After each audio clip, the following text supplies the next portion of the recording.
Hello, family. Welcome back to the Explore the Extraordinary podcast. My name's Betty, and today I'm joined by Beach. And Beach is a near death experiencer. He's an interdimensional space traveler. He's also an author. He just wrote a book from insanity to infinity. I'm super excited to have him on our podcast and introduce him to our community at IONS. And so I'm going to toss it right over to you, Beach, to get started. Thank you. Well, first of all, I just want to thank Betty for allowing me in this. I know I'm on her frequency, and I'm honored to be on that frequency because I'm like, I need a teacher. And when I started putting that out there, I need a teacher, I need a teacher. I feel like we live in a matrix. I believe in this simulation theories. I'm an ex-nuclear engineer. I was on submarines. Yeah, and I was a preacher on the submarine. But also, I've also experienced being a homeless, drug addicted, mentally ill, meth addict, you name it. Been there, done that. I've been through 12 steps constantly for every single thing. And it seems like it's a shell. It's like me breaking through these shells, which I could go on and on about that. But when I met Betty through YouTube, I immediately was struck with the similarities in our paths. And I write about all this stuff. It was like I wrote about all of this 2 years ago, everything in my book.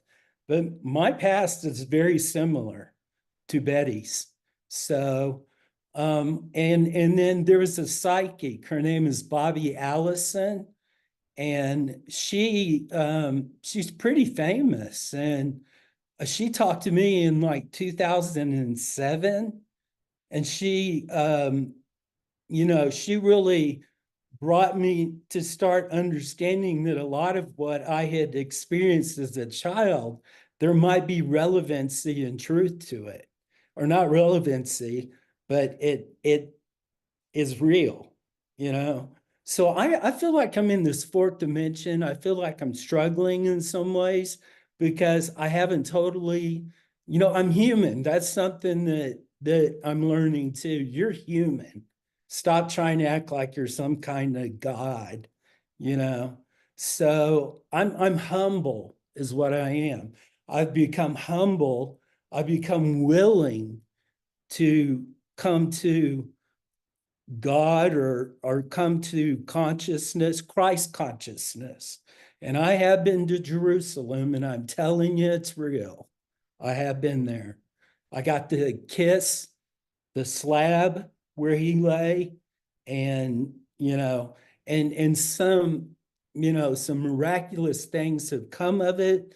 Like my stepfather, he's a Cherokee warrior, Vietnam vet. Every time I come to see him and bring spirit with me, he stops drinking. So I'm like, there's something to this, of course. So, and I'm not saying it's me, it's what's coming through me because I'm allowing it in me and through me.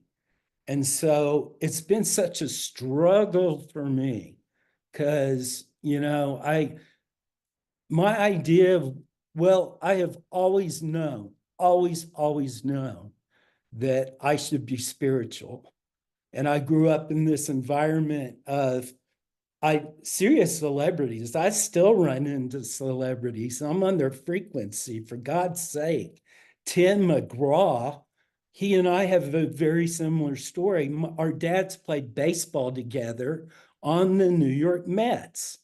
And I went to see him when he was playing in Tulsa, Oklahoma, way back.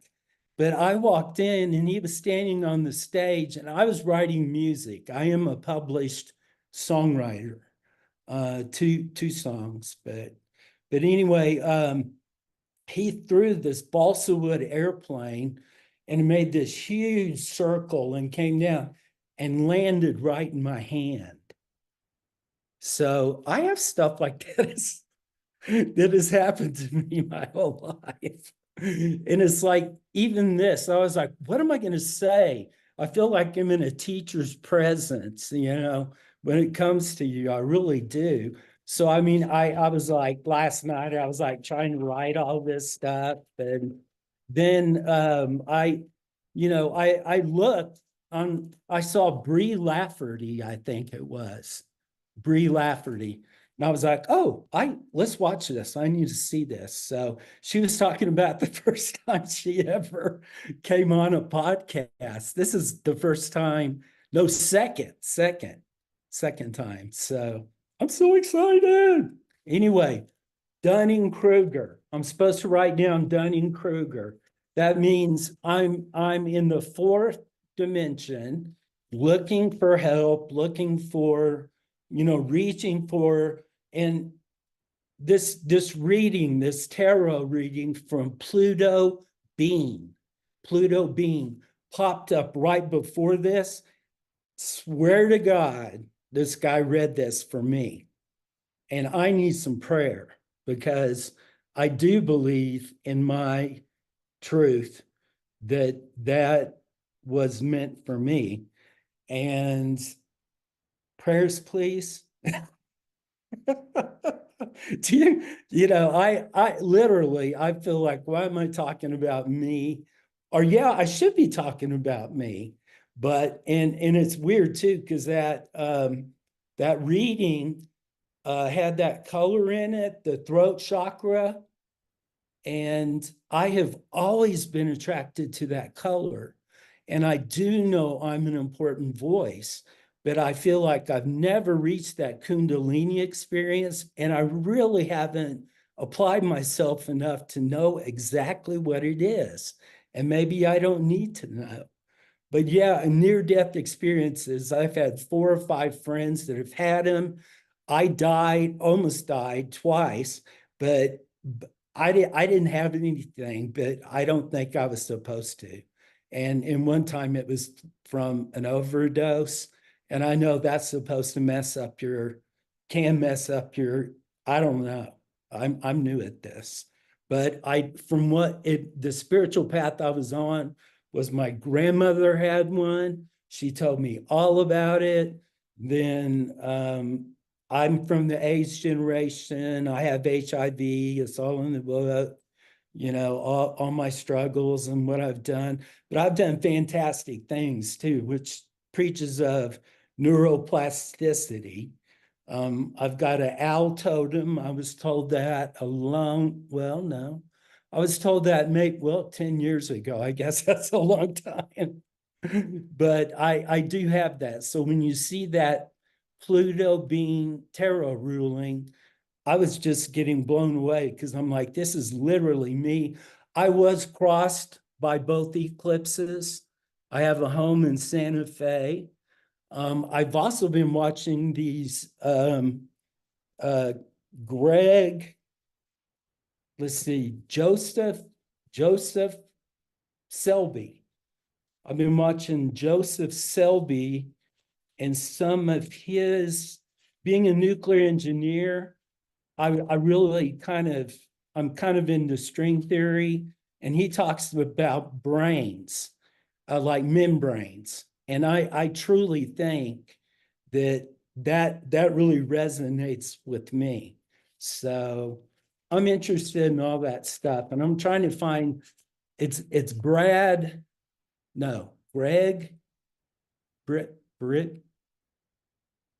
I cannot remember this guy's name.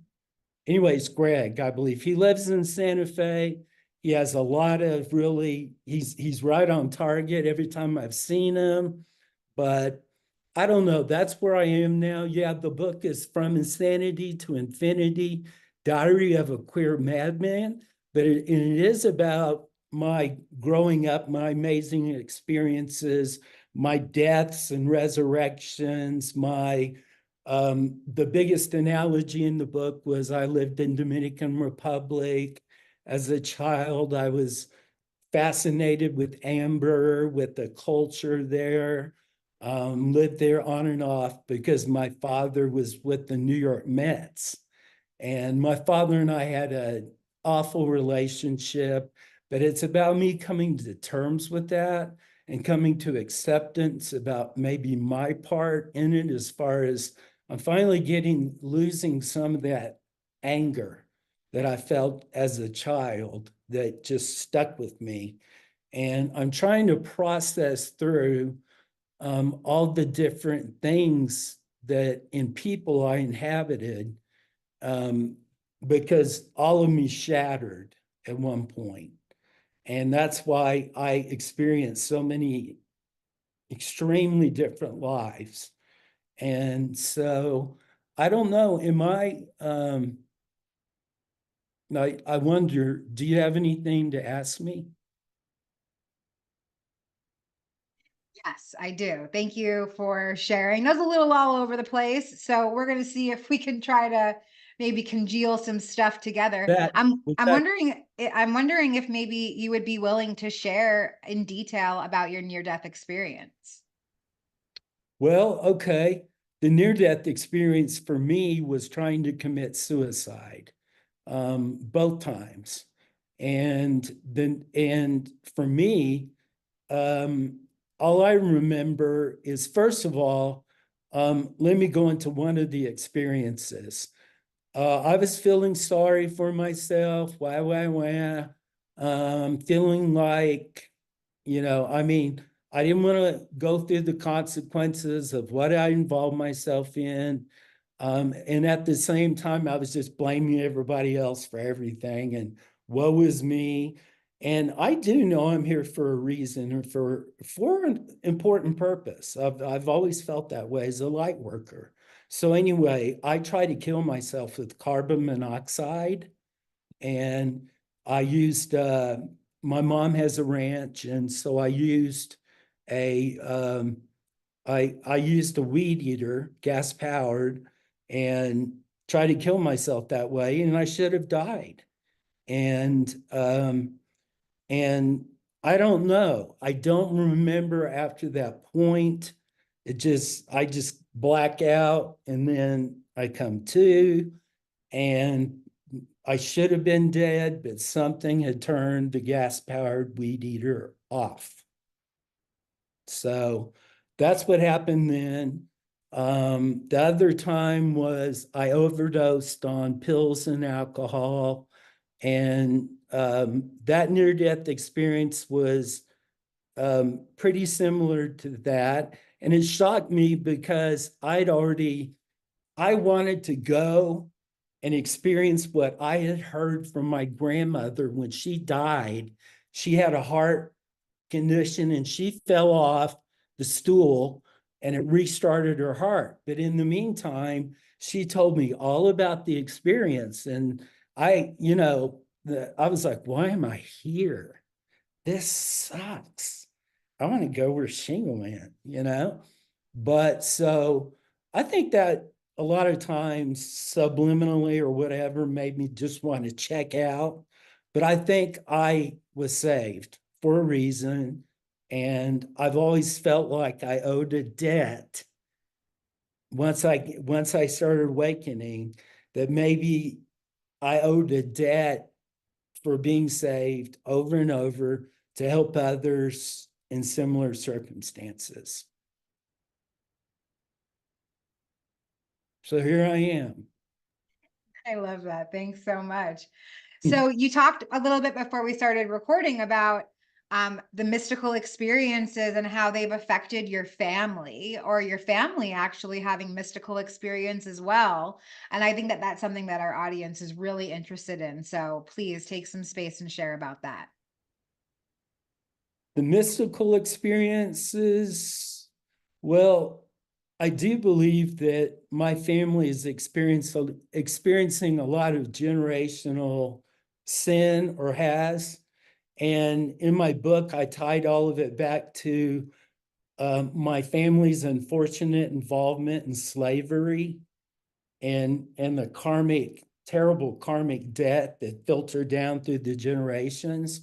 And that was like the dehumanization of other people, and then bringing that whole spirit of that with you into your own family.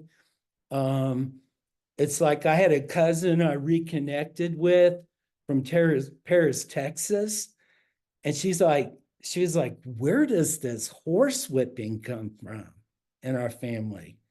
Men horse whipping their sons. And I was like, she goes, has it come from my other side? I was like, it came from the Beauchamp side. Because I heard stories and stories and experienced a version of it myself. So I know there's physical, but also spiritual, that coming through as well.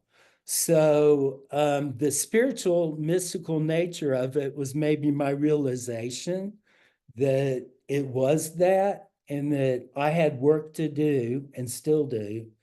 And I'm still struggling, really, I am. I've had, mental illness diagnoses, of course, and I've accepted those, but then I think, no, believe in a miracle.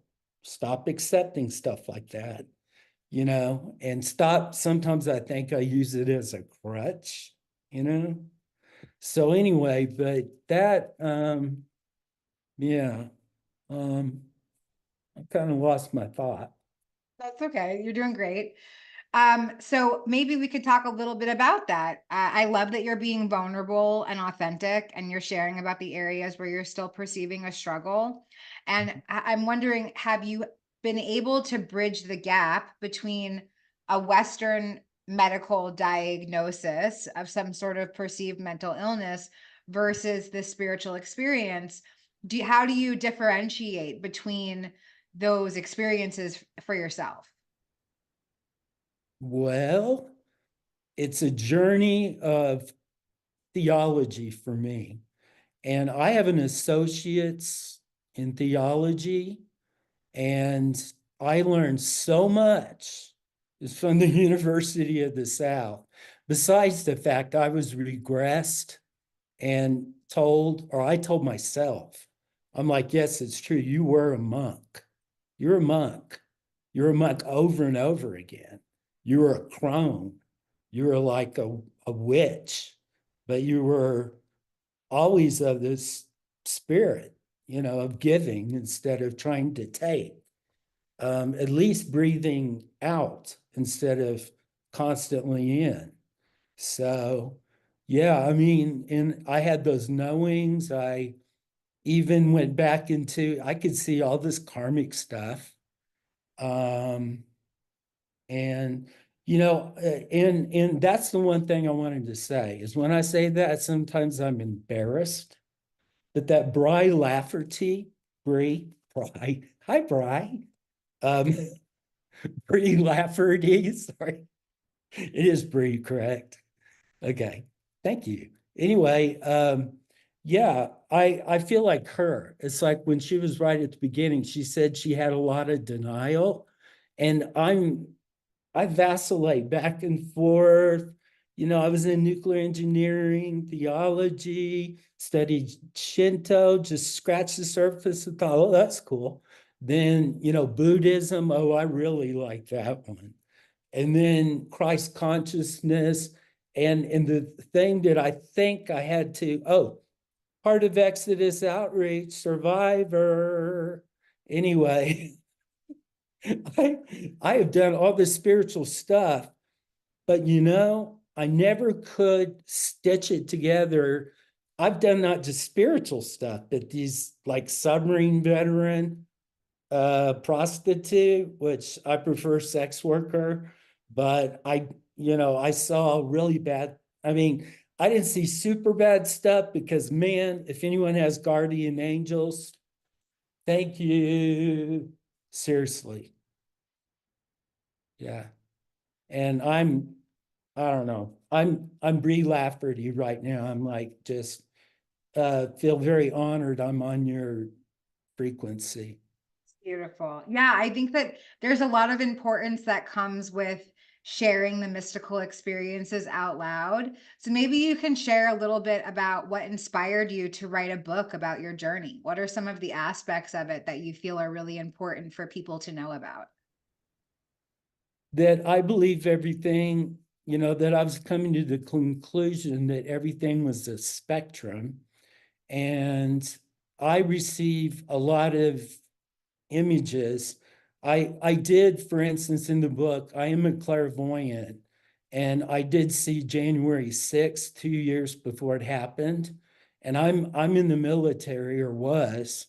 So I was up there for a Vote Vets event, and I told the general up there, um, and it's in the book. His name is General Paul Eaton. I told him that I had foreseen January 6th, and I said, Donald Trump will not leave office. I saw the Capitol burning. Well, one thing I was going to mention is sometimes I feel sucked into the politics and things like that. And I'm kind of like, do I need to be of this world? Should I be a Cassandra? Should I always have somebody come to me afterwards and go, he didn't say that? So that was one reason why I wrote it down, because I want people to, and when you watch that reading from that Pluto being, I was just like, Spirit, tell me what to say here. Um, I'm afraid of right now. I'm like, should I be woo-woo? I feel like, oh, one other thing. Who gets surrounded by a bunch of Buddhists when they move here to Santa Fe? I've got all these Buddhist symbols like all around me, and I have a Buddhist monk living next door that I bring him things. I'm like, I know you're supposed to bring him stuff. So I'm like, I'll bring him little snacks and things like that, and try to be real secretive about it. So, you know, and that's fun. But I have a lot of Buddhists around me with, like, I don't know what that is. Is that like warding off the evil eye? Like, I'm not familiar with that. So let me ask you this, since coming into spirituality, how has your faith been transformed? In what ways? Like I hear you talking about being very open-minded to Buddhism. Was that your origin of faith growing up? How has that transformed in your life? oh my gosh, it was the very idea that I am good enough. I have God within me, Christ is within me. The Christ is my ascended master. And I think that God doesn't care whether you come to him in a jalopy or a Mercedes. And I think Christ is my Mercedes. And I was so fortunate and I know that, my visiting Jerusalem was probably the most powerful experience of my life. And um, and honest to God, I think that talking about it, the the Via Dolorosa. Here I am learning Spanish and I can't even say it. Anyway, that was so powerful to me because I can't get up. I have cry. I do cry. There's nothing wrong with that, of course, you know. But the sacrifice didn't hit me until I guess I was there in the room and remembering that. And just the fact that, I don't know, it was because so many people there were carrying one cross, and I was like, wow, are these people carrying these crosses? He had to do it himself. And he didn't even know the end of the story, or he did know the end of the story, but he knew there was an inflection point, and he took the hard one, but the correct one. So why can I do any less? Or why should I do any less? And I'm so imperfect. I have CPTSD, and I'm like, here you are, you're talking, this spiritual stuff, you're a preacher, but, sex worker, woo, but it's just like, that's the thing. I know that I have God within me, and I am so, for that to be my risen master And for me to experience that, and I experienced it during Orthodox Christmas. Everyone was in uh, everyone was in Bethlehem. So it was like wide open. I got to go to the upper room. I got to my husband and I, and he's a medium, by the way. He is a medium. He has had a near-death experience, and he came back with mediumship abilities. And I am nowhere in that area. I don't really have it. I've seen ghosts, I believe, but in energy, but full body and stuff. But he is. And in fact, another thing, numbers keep coming up for us. And he texted me right before we came on. He texted me 123. I just saw 123 because in Dallas it is 123. And when he texted me, so when I read it, it was let's see, 1230, right? Two different times, same series of numbers. And I was like, that's, that's just what's been happening. I got in an Uber, and there was like 12 threes across the dashboard and everything. I'm like, this stuff is like, why am I in denial still? And maybe it's because I'm trying to totally surrender and let go. And it's just, and even that reading, when I saw the reading, those readings have really helped me. Because my gosh, he sees exactly at the crossroads that I feel like I'm in. But I do believe I do know I have protection. But I'm kind of in this hermit energy. Like I'm wanting to just block the world out because my biggest fear is that I am going to react from the rage of my childhood. And I have done that, just exploded. I did it recently. And I am just like, I just want to hide. I'm like, what is this? I mean, I'm supposed to know better. And it's like, okay, you're unhealed.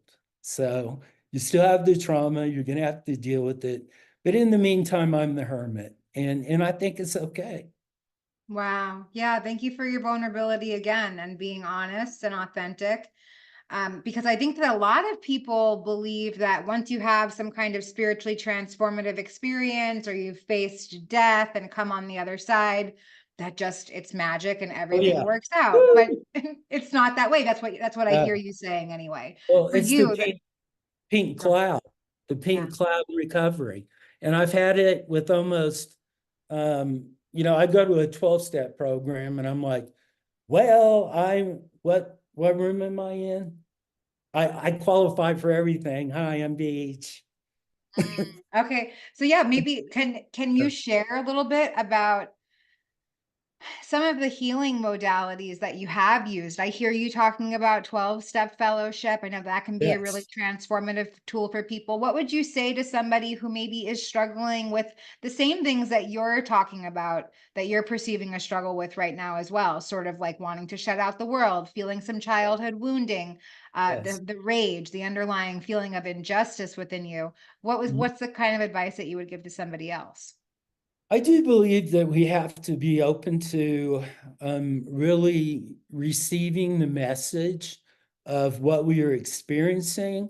Because I did say, okay, I'm in the hermit energy, but honestly, what I mean by that is less hiding and more hiding in what in my book I talk about me being trapped in amber, like the David Attenborough locust that was in Dominican Republic. And I'm writing that from an 8-year-old child's perspective in Dominican Republic. So throughout the book, I talk about these transformations of weaving yourself into a cocoon and then having these transformations occur through spirit and Christ. And then after your 3 days, which to me, that's very relative. And when I was a child, I never could understand it, but I was told I was gifted. I know I am. I know I'm if two standard deviations away from the mean in intelligence means gifted, I am gifted. But that doesn't mean I'm gifted in everything. And I think that's a false, you know, that's just a construct like everything. It's a spectrum. So yeah, I'm getting off target here. Where was I? That's okay. Everything that's meant to be said is being shared for sure. And I'm really grateful for you and your willingness. And I Mhm. think that sometimes it's easier to give other people advice than it is to actually integrate it into our own lives. But Yes. directly after your transformative experiences, was your life chaotic? Like when did it start to settle a little bit? And where did the inspiration come to write the book? The inspiration came from my whole processing of my Major League Baseball player father and myself as a queer young man who I have a lovely soul. I'm happy to say. And I'm extremely empathic and extremely sensitive. And I had this Neanderthal of a father.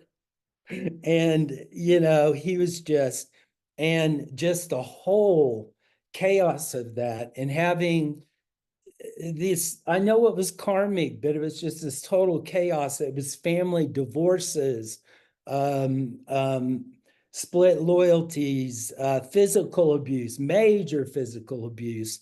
My having personality disorders grow from that. Splitting, not really who I am, and all of this process, all of it being worked through using what I've learned in the 12 steps, all of that being worked through using what I learned in spirituality. And I took it seriously when I was in church, and I remember the Bible verse, knock and it shall be open unto you, seek and ye shall find. Um, Knock and the door shall be open to you, says the Lord. I'm not always perfect at quoting Bible, and that's okay because, one thing I learned in theology is it's the spirit in the book. It's not a literal book of facts. That's what human beings have transposed the best they can, and at the time, as the word of the Lord, of God, which ties me together with all these other spiritual things, which is I realized, a lot of this is basically agape, brotherly love, all the positive. The one thing that I say I cannot deal with is that it is what it is, because it's not. And then also, I really hate that do what thou wilt. I don't like that. That is the exact perversion of the golden rule. And what I've seen in all faiths is the golden rule. That is it. And that is what the 12 steps and my constant, because my last drink was 9/11, 2003. That was my last drink, believe it or not. And I got into all these other addictions though. So can I really say I was sober? I mean, but I never drank. Isn't that weird? But I don't know. It's what happened. I mean, but I feel like I'm a fraud if I just say, oh, I'm been totally clean since I can't, and so it's because, I was still an addict, no matter what the substance, sex, meth, stuff like that, trying to fill a hole that only Christ fills. And and yeah, I just, I know I'm still a work in progress, but I am understanding a lot of greater truths. I am receiving downloads. I've always been gifted, but I do think, and by gifted, I mean, out there on the spectrum, and that's been a huge blessing for me. And now I'm just trying to focus into alignment to what I feel like where I feel like I need to be going. And it's here and now. Yeah, I think that being able to dial into that intuition and know that you're exactly where you're supposed to be and just being in that awareness is a really huge gift of the spiritual journey. So thank you for sharing about it. And again, like thank you for your honesty. It's not all butterflies, unicorns, and rainbows after an experience. There's a whole integration process. There's a lot that goes along with the spiritual journey. And for some people, it's rockier than others. And I am really just totally vibing on your vulnerability right now. So thank you so, so much. You know what? The truth shall set you free. And one thing I learned is as long as I'm honest about every single, or willing to be honest, like go ahead, check the internet. There's probably me naked with like 15 guys and porno or whatever. I could give a rat because, you know, as long as you expose it and say, hey, that was me, it's not me now. Can't take away her birthday. Right, exactly. So, what are some of the attributes that you think make you up now? Like we heard a lot about who you were before. What are some of your core values that you've taken away from your spiritual experiences? I'm so glad you asked me that. I am in the process with my training. I've been working for this S3 Santa Fe housing initiative, and that's s3santafe.org. I own the website boomersooner.com, which is a God thing. I got that years ago. And what I have there is just simply my book. It's a gateway to the University of Oklahoma. I have them at the top. All I used to, that Boomer Sooner, that's the school I went to. And that's their yell and that's their fight song. And I just sat on that forever. It's a long story, but it's a miracle I got that. Well, now that my book has come out and I've had these experiences, and I've let go of a lot of fear and things of that nature, my true life purpose has always been to be a monk. And so I thought I'll just put that out there because I'll put the different organizations on boomersooner.com along with my book. And I've worked with the Regional Food Bank of Oklahoma with this Backpacks for Kids program for that school, Owasso, Oklahoma, who was in the news with that poor queer kid who died. And so that was, my church was there. It was a queer church, but we were there called Open Table. And so we did a lot of food service there. We were part of this Backpacks for Kids through the Regional Food Bank, where they would identify kids who needed sustenance, and it's just sickening to me that any kid in this United States would go hungry. So anyway, we would secretly put these little backpacks in their locker, which is a beautiful thing because you don't want these kids to go through any shame, which they would. They would. We know they would. Anyway, yeah, that was the deal. Then the Dallas Bridge, I helped Kamika King. She's a performer and also a great soul. KamikaKing.com. She performs in Dallas, but she was head of the music therapy program at the Dallas Bridge, which is a homeless shelter. And I became part of that and would buy snacks for everyone to try to pull these people in so that they could be healed with her energy and love. So that was important to me. So that's another important thing I want to look, or important group I want to help. And then let's see, Oklahoma. Oh, yeah. I think I mentioned all three because I have major connections in all three states. My mother owns a horse ranch in Oklahoma. I'm from Oklahoma. And then my husband and I are retiring in Santa Fe. Hallelujah. And we have a business in Dallas, Texas, and our home's there too. Eclipses crossed both homes, and I was there for both of them.